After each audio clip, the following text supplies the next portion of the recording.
ಇದು ರಾಜ್ಯ ರಾಜಕಾರಣದ ಸ್ಫೋಟಕ ಸುದ್ದಿ. ಕಾಂಗ್ರೆಸ್ ಬಿಜೆಪಿಗರು ನೋಡಲೇಬೇಕಾದಂತಹ ಸ್ಟೋರಿ. ವಿಧಾನಸಭೆಯಲ್ಲಿ ಡಿಕೆಶಿಗೆ ಬಿಜೆಪಿ ಶಾಸಕ ಬಹುಪರಾಕ್, ಉಪಮುಖ್ಯಮಂತ್ರಿಯನ್ನ ಹಾಡಿ ಹೊಗಳಿದ ಶಾಸಕ. ಕನಕಪುರ ಕುಬೇರನಿಗೆ ಫುಲ್ ಮಾರ್ಕ್ಸ್ ಕೊಟ್ಟಂತಹ ಎಂಎಲ್ಎ. ಹಾಗಾದ್ರೆ ಯಾರು ಆ ಮಹಾನುಭಾವ? ವಿಧಾನಸಭೆಯಲ್ಲಿ ಡಿಕೆಶಿಗೆ ಬಿಜೆಪಿ ಶಾಸಕ ಬಹುಪರಾಕ್. ಬಿಜೆಪಿಯಲ್ಲೂ ಕೂಡ ಸಾಕಷ್ಟು ಕಾಂಗ್ರೆಸ್ ಬೆಂಬಲಿತ ಶಾಸಕರಿದ್ದಾರೆ ಎನ್ನುವಂತಹ ಆರೋಪ ಇದೆಯಲ್ಲ, ಅದು ನಿಜಕ್ಕೂ ಕೂಡ ನಿಜಾನೇ. ಕನಕಪುರ ಕುಬೇರನಿಗೆ ಫುಲ್ ಮಾರ್ಕ್ಸ್ ಕೊಟ್ಟ ಎಂಎಲ್ಎ. ಮೊನ್ನೆ ಬಜೆಟ್ ಆಯಿತು.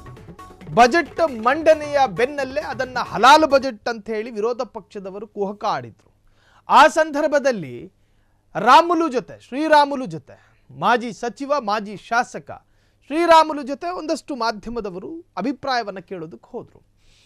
ಅದರಲ್ಲಿ ತಪ್ಪೇನಿದೆ ಅಂದರು. ಮುಸ್ಲಿಮರಿಗೆ ಹೆಚ್ಚು ಮೀಸಲಾತಿ ಅಥವಾ ಮುಸ್ಲಿಂ ಅಭಿವೃದ್ಧಿಗೆ ಹೆಚ್ಚು ಅನುದಾನ, ಜೊತೆಗೆ ಅಲ್ಪಸಂಖ್ಯಾತ ಜೈನ, ಬೌದ್ಧ, ಸಿಕ್ಕು ಹೀಗೆ ಒಂದಷ್ಟು ಸಮುದಾಯಕ್ಕೆ ಅನುದಾನ ಕೊಟ್ಟರೆ ಅದರಲ್ಲಿ ತಪ್ಪೇನಿದೆ? ಎಸ್, ಹಾಗಾದರೆ ಸದನದಲ್ಲೇ ಸ್ವಪಕ್ಷವನ್ನ ಮುಜುಗರಕ್ಕೀಡು ಮಾಡಿದ ಶಾಸಕ. ಬಿಜೆಪಿ ಶಾಸಕನ ನಡೆಯಿಂದ ಬಿಜೆಪಿ ಮುಖಂಡರಿಗೆ ಇರಿಸು ಮುರಿಸು. ನಮ್ಮ ಮನೆ ಬಾಗಿಲಲ್ಲಿ ನಿಂತ್ಕೊಂಡು ಪಕ್ಕದ ಮನೆಯವ್ರನ್ನ ಹೊಗಳಿದ್ರೆ ಸ್ವಾಭಾವಿಕವಾಗಿ ಮನೆಯವರಿಗೆ ಬೇಜಾರಾಗುತ್ತೆ.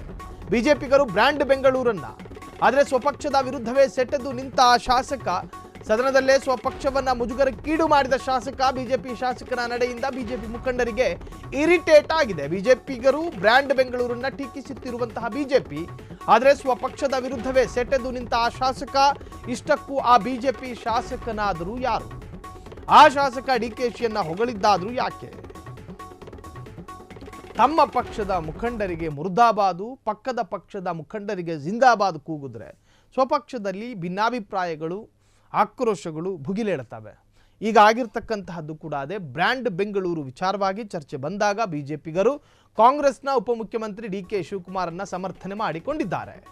ಡಿಕೆಶಿ ಬೆಂಗಳೂರು ಅಭಿವೃದ್ಧಿಗೆ ಟೊಂಕ ಕಟ್ಟಿ ನಿಂತಿದ್ದಾರೆ. ಬೆಂಗಳೂರಿನ ದಶ ದಿಕ್ಕುಗಳ ಅಭಿವೃದ್ಧಿಗೆ ಶ್ರಮಿಸುತ್ತಿದ್ದಾರೆ. ಹಾಡಿ ಹೊಗಳಿದ್ದು ಕಾಂಗ್ರೆಸ್ನ ಎಂಎಲ್ಎ ಅಲ್ಲ, ಬಿಜೆಪಿ ಎಂಎಲ್ಎ.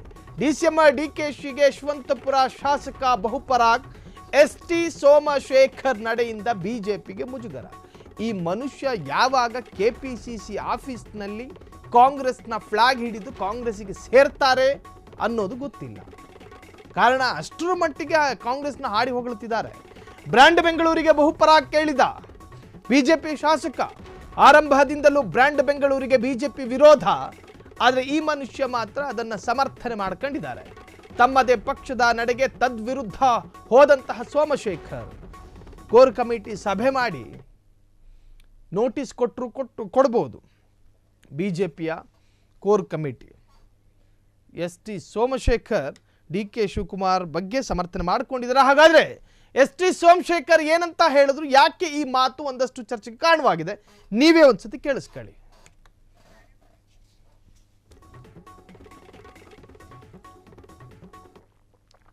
ಕಾರ್ಪೊರೇಷನ್ ಸೇರಿಸಿದ್ರೆ ತಪ್ಪೇನಿದೆ? ಗ್ರೇಟರ್ ಬೆಂಗಳೂರು ಮಾಡಿದ್ರೆ ತಪ್ಪೇನಿದೆ? ನಾವು ಹುಟ್ಟಿ ಬೆಂಗಳೂರಲ್ಲಿ ಇದ್ದರೂ ಕೂಡ ಇದೆಲ್ಲ ಕೂಲಂಕುಷವಾಗಿ ನೋಡ್ಬೇಕಾಗ್ತದೆ. ಸುಮ್ಮನೆ ಯಾರೋ ಹೇಳ್ತಾರೆ ಗ್ರೇಟರ್ ಬೆಂಗಳೂರು ಮಾಡಿಬಿಟ್ರೆ ಬೆಂಗಳೂರು ಡಿವೈಡ್ ಆಗೋಯ್ತದೆ, ಹಿಂದೂಗಳು ಅವ್ರುಗಳು ತಮಿಳಿಯನ್ಸ್ ಡಿವೈಡ್ ಆಗೋಯ್ತದೆ, ಅವ್ರ್ಯಾರೋ ಮೇಯರ್ ಬಂದ್ಬಿಡ್ತಾರೆ, ಇವ್ರ್ಯಾರೋ ಮೇಯರ್ ಬಂದ್ಬಿಡ್ತದೆ. ಪ್ರಪಂಚದಲ್ಲಿ ಒಬ್ಬ ಕುರಿಕಾಯಿನು ಈ ರಾಜ್ಯದ ಮುಖ್ಯಮಂತ್ರಿ ಆಗ್ಬೋದು, ಒಬ್ಬ ಟೀಮ್ ಆಡ್ತಕ್ಕಂಥವನು ಈ ದೇಶದ ಪ್ರಧಾನಮಂತ್ರಿ ಆಗ್ಬೋದು. ಬೆಂಗಳೂರಿನಲ್ಲಿ ಯಾರೇ ಮೇಯರ್ ಆದ್ರೂ ಅಲ್ಲಿ ಇವ್ರು ಮೇಯರ್ ಆಗ್ಬಾರ್ದು, ಈ ಮೇಯರ್ ಆಗ್ಬಾರ್ದು ಅಂತಕ್ಕಂಥ ನಮ್ಮ ಅಮೆಂಡ್ಮೆಂಟ್ ಅಲ್ಲಿ ಎಲ್ಲೂ ಇಲ್ಲ ಸನ್ಮಾನ್ಯ ಅಧ್ಯಕ್ಷರೇ. ಅದರಿಂದ ಉಪಮುಖ್ಯಮಂತ್ರಿಗಳಿಗೆ ನಾನು ಹೃದಯಪೂರ್ವಕವಾಗಿ ಧನ್ಯವಾದಗಳನ್ನು ಹೇಳ್ತೇನೆ. ಅದೇ ತರ ಮುಖ್ಯಮಂತ್ರಿಗಳಿಗೂ ಕೂಡ ಧನ್ಯವಾದ ಹೇಳ್ತೇನೆ. ಇವತ್ತು ಅನುದಾನ ಏನ್ ಕೊಟ್ಟಿದ್ದಾರೆ, ಯಾರು ಇಷ್ಟವರೆಗೂ ಅಷ್ಟು ಅನುದಾನವನ್ನ ಬೆಂಗಳೂರಿಗೆ ಕೊಡ್ತಾ ಇರಲಿಲ್ಲ. ಇವತ್ತು ನಾನು ಬೈಟಿ ಬಸವರಾಜರು ದೇಶಪಾಂಡೆ ಜೊತೆಲಿ ಅಮೆರಿಕ ಪ್ರವಾಸ ಮಾಡಿದ ಸನ್ಮಾನ್ಯ ಅಧ್ಯಕ್ಷರೇ, ಒಂದೇ ಸೆಕೆಂಡಲ್ಲಿ ಹೇಳ್ಬಿಡ್ತೀನಿ. ನಾನು ಅಮೆರಿಕಾಗೆ ಹೋದಂಥ ಸಂದರ್ಭದಲ್ಲಿ 7-8 ಕಡೆ ಮೀಟಿಂಗ್ ಮಾಡಿದ್ರು ಇವರೆಲ್ಲ ವಿದೇಶದಿಂದ ಇಲ್ಲಿ ತರ್ತಕ್ಕಂಥದ್ದಕ್ಕೆ. ಎಲ್ಲ ಕಡೆ ಏನು ಬೆಂಗಳೂರು ಟ್ರಾಫಿಕ್.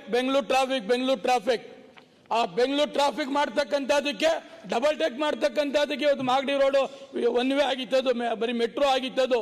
ಉಪಮುಖ್ಯಮಂತ್ರಿಗಳು ಇವತ್ತು ಅದನ್ನ ತೆಗೆದುಕೊಂಡು ಡಬಲ್ ಟೆಕ್ ಮಾಡ್ತಕ್ಕಂಥದ್ದಕ್ಕೆ ಮಾಡ್ತಾ ಇದ್ದಾರೆ.